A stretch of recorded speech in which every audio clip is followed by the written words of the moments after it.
So I'm not gonna lie, the finale was probably the best episode this season, and there's quite a lot to unpack, so let's go ahead and get started. First off, I'm not gonna lie, I was mildly annoyed that the episode claimed to be 74 minutes long, yet at the end there was a 13-minute ad, and I was just kind of like, really? I get that you need to promote your new show when the season's gonna end and a lot of people are gonna leave, but don't lie to us about it. At least say the episode is like 59 minutes long or however long it was after the ad. But honestly, with that aside, this was probably one of the only things that pissed me off about the episode. But other than that, this was honestly my favorite episode this season. So, wow, I would really rather them not do that. I guess I forgive them. I mean, don't do that shit again, but I guess for now I forgive you. But anyways, I like how the episode started off with Ellis realizing that Elgin probably knew where Fatima was. Because, I mean, he was acting mad suspicious last episode. And yeah, we already knew that Elgin knew, but aside from that, he really was acting mad suspicious there. And then Randall's had enough of the cicadas that have been tormenting him this whole season. And he tries to go, as Christy says, lobotomize himself with the medical equipment that's supposed to restart someone's heart. But instead he tries to use that on his brain because he's tired of all of the cicadas. And honestly, I can't even blame Randall for losing his shit, because those cicadas have been tormenting him all season long. And I feel like the cicadas are like leading up to something, and I'm just kind of curious as to what they're going to do with that next season. And sorry about the change in lighting, but my webcam started tweaking out and I couldn't really fix it, so this is kind of just what we're at with now. And then we get a heart-wrenching scene with Victor and his dad, as we learn that Victor blames himself for his mother and his sister dying, as he's the one that told his mother about the tree in the first place. And we learn that Victor was basically avoiding his father this entire time, because he blames himself for his family dying, and he's just worried that his dad's going to do the same thing. And then Boyd and Ellis begin to interrogate Elgin as to where Fatima is, but unfortunately that leads to nowhere, as Elgin is just being stubborn and he believes wholeheartedly that for some reason the thing that he was talking to was an angel. Even though it's pretty clear to me that the kimono lady, even if she wasn't some evil spirit, definitely isn't an angel. But because the interrogation is going nowhere, Boyd decides to up the ante and is just like, alright, we gotta start torturing him. As Boyd's now daughter-in-law is in danger, and Elgin is just flat out refusing to say where he put her when he kidnapped her. And then he talks to what I originally had thought was like maybe just his conscience or something. But I'm pretty sure the show essentially just said, no, these are actually the ghosts. But Father Khatri's ghost is just like, you might want to think about this, since once you start doing this, there's not really any turning back. And I see his point that torturing is morally wrong. But to be honest, I still lean more on Boyd's side that Elgin kidnapped Fatima, and now he's not going to tell him where she is. So honestly, if Elgin kidnapped my family, and he refused to tell me where they were, I would probably do the same thing. But then Sarah sees that this is going nowhere, and she's like, alright, we gotta step it up here. And since she's already kind of the town's outcast, she doesn't really have a problem with taking things too far as many others would see it. And then she proceeds to go in and take out Elgin's eye, and I'm not gonna lie, I was not expecting that at all. I was expecting more of like, I mean, I guess I don't know what I was expecting, but I don't know. It did kind of catch me off guard a little bit. And I don't even feel bad for Elgin, because Sarah's already there just like, dude, this happened to me before. Stop falling for this bullshit. Wake up and just tell us where Fatima is. But Elgin's just like, no, this creepy undead lady I'm seeing is clearly an angel. I'm sure she's not trying to manipulate me in any way. And it's just like, alright, you're a fucking idiot. You deserve to have your eye taken out, honestly. And then Fatima's pregnancy ends with a twist that not only did she give birth to a monster, but that monster she gave birth to was that same monster that died last season. And this is what sort of got leaked to me earlier, as on TikTok I had seen a picture of Smiley underground, and it was pretty clearly not a fake image or anything, so I was like, by the time we got to like episode 9 and 10, I was like, alright, well we know Smiley's gonna be back, and there's not really much more opportunity for him to come back other than like the pregnancy thing, so I kind of just put 2 and 2 together and was like, okay, well obviously she's gonna give birth to Smiley now, so I was kind of mad that had been spoiled to me earlier, but I will say if that had not been spoiled to me earlier, I probably would have been complaining this entire time as to why they killed the scariest monster earlier. And honestly, I think they handled the birthing scene pretty well, as I was kind of worried it would like actually show the monster coming out of her, and I just would have felt really uncomfortable with that. But instead it was this like giant bean thing that like the monster lady took downstairs and had to give birth, which I'll admit, I don't really understand why it was said that she had to be there when the monster lady could have just taken out the bean thing and taken it like downstairs regardless of where she was, but I don't know. That's like, again, that's the main problem I have, is Elgin's logic as to why he kidnapped Fatima and why he's believing that this like kidnapping of her is gonna like be what saves her or something. Because other than that, I honestly thought this episode was flawless. And then we also learned in this episode that the monsters were actually originally people, but they were promised immortality if they sacrificed their children. And what ended up happening is they did technically get immortality. It's just that they got cursed into being monsters, and whenever they die, they apparently cause people to get pregnant and give birth to them.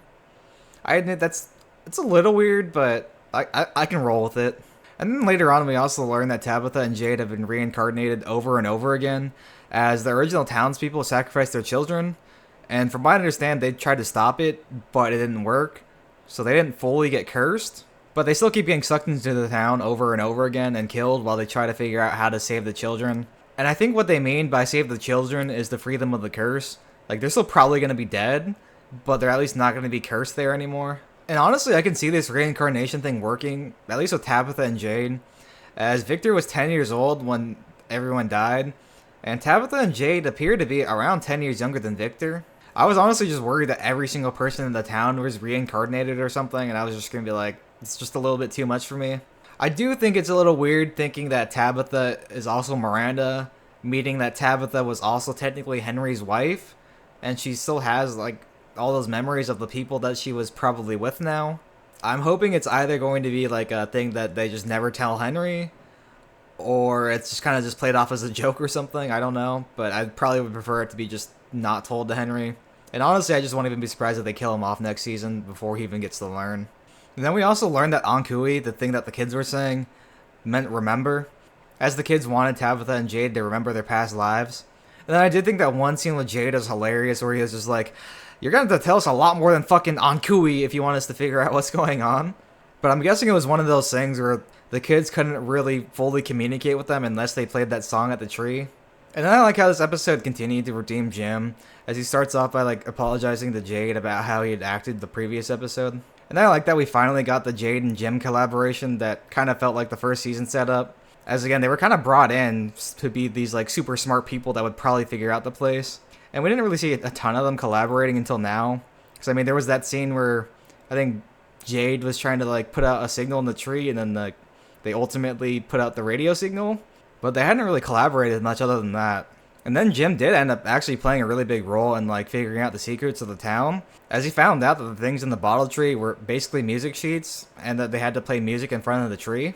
And that's basically hinted heavily at that once Tabitha regained her memories, that she was probably going to end up leaving Jim for Jade. And then this next part, Ethan pretty much foreshadowed earlier on in the episode, when he was just like, you're not going to be able to change the past through time travel.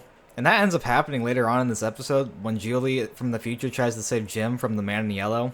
But Jim's just kind of being himself and is like, nah, I'm not going to run. I'm not going to listen to you.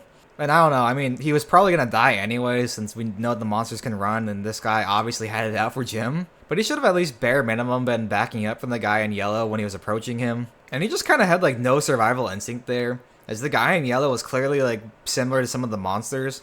But yet he was just like, let me just grab this big stick and try to hit him with it. It's like, come on, man, what are you thinking? And I'm not really certain why this guy, like, specifically went after Jim after Tabitha and Jade regained their memories. But I guess it's possible that he was just specifically mad at Jim for being the one that figured the bottle tree thing out.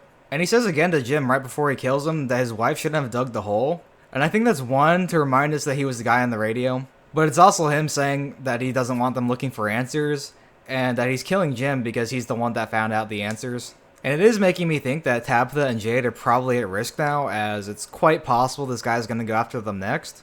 And I'm guessing that he's the one that caused everyone to die back in Victory's time. And it does make me wonder what's going to happen next season with all that, since obviously he's not happy that they're finding out the answers. And while they haven't, like, found out how to save the kids yet, I feel like he's not going to be happy that they're pretty damn close to it. And I don't think it's going to end up like with Victor, where he just kills everyone in town, because we wouldn't really have much of a show left with, like, just 2 characters left or something. But he might end up, like, causing a shit ton of people to die instead, similar to, like, when the monsters got into Colony House. Or maybe it's one of those things where he's raising the stakes to where, I don't even know, because one thing I noticed, I mean, it's pretty obvious, but one thing I noticed is that he appeared during the day, which none of the monsters do. So it just kind of makes me wonder, like, what other kinds of rules can he break? Like, is he going to be able to just, like, not be affected by the talismans? As again, I'm pretty sure he was the reason why everyone died when Victor was a kid, but I'm not really sure how everyone died. But regardless, now that there's something that's very similar to the monsters that is able to appear during the day, I think that does up the stakes for everyone, and it's gonna make them need to get out of there as soon as possible. But now that they know that there's someone there that can appear during the day, I think that does up the stakes for everyone, as now there's a risk of them dying during the day and not just night. And again, I don't know if he's affected by the talismans or not, but if he was affected by the talismans, I would imagine that like everyone that had died would have just went back inside or something. So I'm still not really sure as to how everyone died, but we're probably gonna get the answers to that in season 4. I also think it's interesting to point out though that this guy was foreshadowed in episode 2 in Miranda's basement. And then there's some things that were left unanswered, which I don't think they needed to explain everything, but there's still some questions that remain. Like, what's the significance of the red rocks that Tabitha had been seeing? As I would imagine they mean something, but they haven't really shown us what yet. And then the dude who was attached to the tree that grabbed Jade, we don't know who he was or anything about him. I would imagine he's just like a previous resident or something, but other than that, we don't know. And again, this is one of those things I don't really mind if they don't answer it, but it is something that I'm curious about. And then the question that everyone has been asking online is, who is Martin? I mean, I'm still leaning that he is just the music box monster, like a part of it, as he like helped Boyd get out, but then he spread that disease thing to him, so I think it's most likely that he's just part of that music box monster.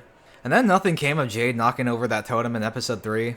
I'm a little bit disappointed about that, as it seemed to strongly hint that something bad was going to happen from that, but nothing ended up happening. But overall, this is my favorite episode of the season. There really wasn't much that I had wrong with it, other than Elgin being stupid, and then Jim having no survival instincts, and then obviously the 15-minute ad at the end of the episode. I love that we finally got the answers of the origins of the town, and that Tabitha and Jade have been reincarnated over and over again. And I also really loved the conclusion of Fatima's pregnancy and how it turned out to be a monster the whole time. Which, to be fair, that was probably pretty obvious, but the fact that the monster was Smiley, I just loved that even more. And then obviously the whole interrogating Elgin and then eventually leading up to the torturing of him. I thought that was really well done as well. And I also like the introduction of the man in yellow at the end, as it's going to show that the next season, the danger levels are just radically increased. And it just makes me worried for a lot of the townspeople next season. So I'm going to give this episode a 10 out of 10. I honestly thought it was near perfect, and I don't really think there is such thing as a perfect episode, so I'm not going to be one of those like, oh, if there's a tiny little thing wrong, I'm going to give it a 9. Like, this is about as close to perfect as you're going to get.